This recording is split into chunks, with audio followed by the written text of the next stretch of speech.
Hey everyone, and welcome back. We're going to dive right in today because we are completely unpacking a truly brilliant psychological thriller.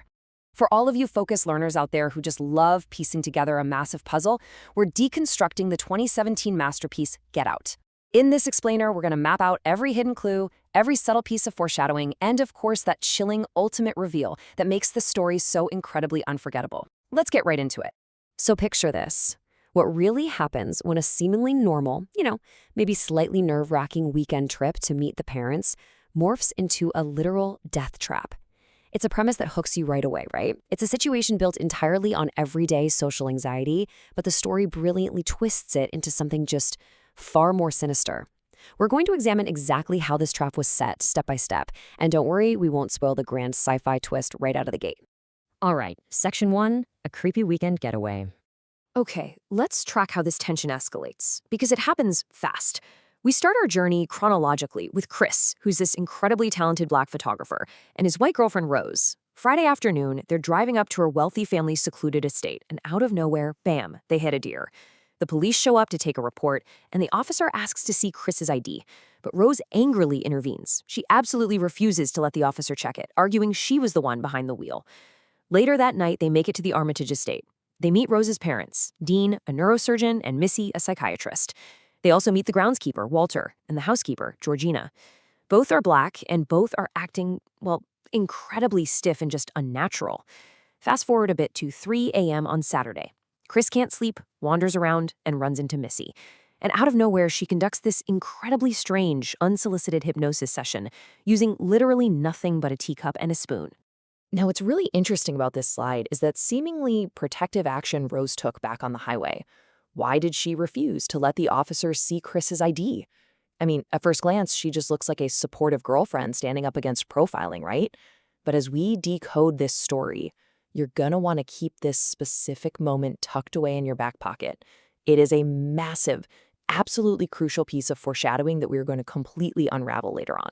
Moving on to Section 2, hidden clues and guess. So the family throws this huge annual party, and things get really weird really fast. First off, dozens of wealthy white guests arrive, and strangely, they greet the servant Walter with these warm, tight hugs, almost like he's some old friend they haven't seen in years. Second, these same guests start zeroing in on Chris, making these wildly inappropriate, super aggressive compliments about his physical build and his genetics. It's super uncomfortable. Third, Chris meets another young Black man named Logan, but here's the thing. Logan is dressed like a senior citizen and speaks using this incredibly outdated, formal phrasing. Plus, he's married to a white woman who's easily 30 years older than him. Finally, Chris meets a blind art dealer named Jim Hudson, who just seems deeply, intensely fixated on Chris's eye for photography. Amidst all this bizarre behavior, you can see Chris feeling utterly isolated and completely confused. Now, to understand why these people are acting this way, we have to talk about a terrifying psychological state known as the sunken place. Basically, this is a hypnotic state of total paralysis. The victim completely loses all motor function. They can see and hear the world around them, sure, but they are literally trapped inside their own mind, completely unable to move or speak. And the craziest part? This terrifying state is induced simply by the rhythmic, clinking sound of Missy Armitage stirring her teacup, which, you guessed it, is exactly what she did to Chris back at 3 a.m. Get out. Get out of here. This is just a desperate, explosive warning, and it comes straight from Logan. See, Chris is feeling super uneasy at the party, so he tries to sneak a quick photo of Logan on his phone to send to a friend, but he forgets to turn off his flash.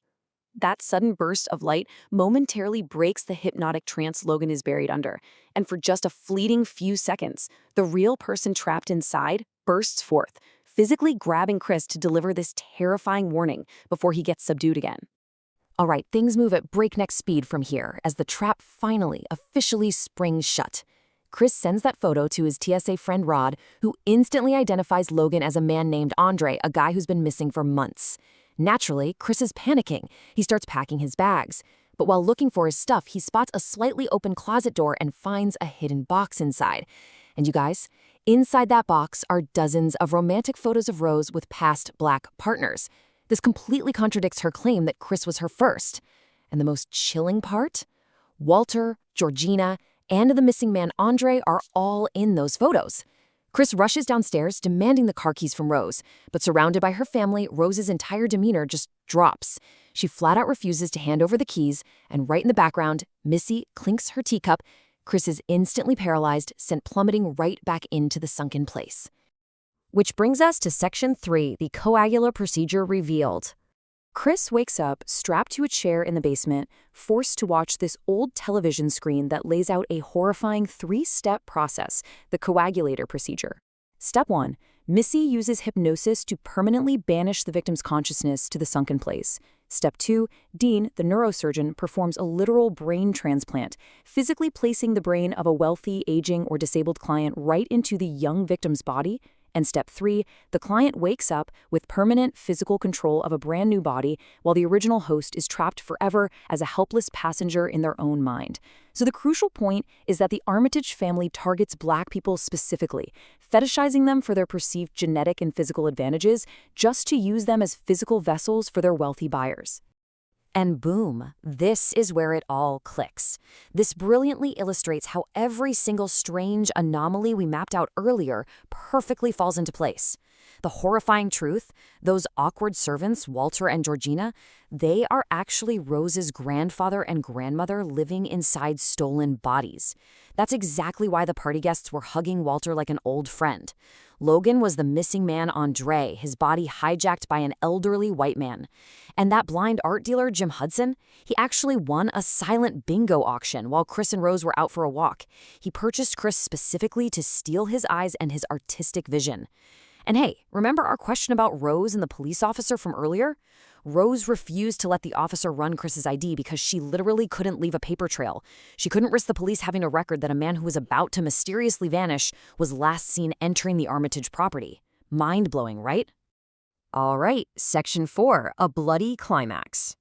So the terrifying truth is fully exposed, and Chris is just sitting there awaiting the procedure. But his resourcefulness here is absolutely incredible. Still bound to that leather chair, he silently scratches away at the armrest, pulls out these tufts of cotton, and literally plugs his ears so he can't hear that paralyzing teacup sound coming from the TV.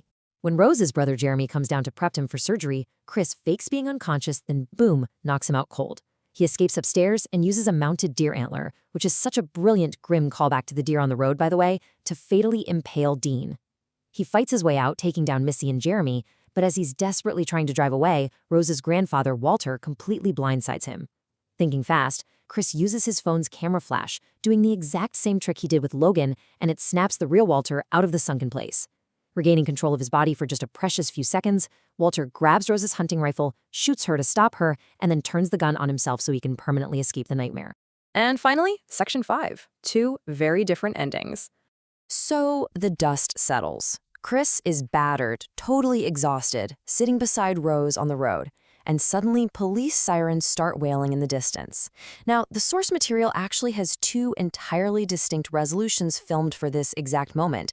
In the theatrical, happy ending, a police car pulls up, but stepping out of the vehicle is Chris's TSA friend, Rod. He rescues him and they drive away to safety. However, there was an originally planned dark alternate ending where actual police officers arrive on the scene. Finding a Black man standing over a dying white woman surrounded by dead bodies, they immediately arrest Chris.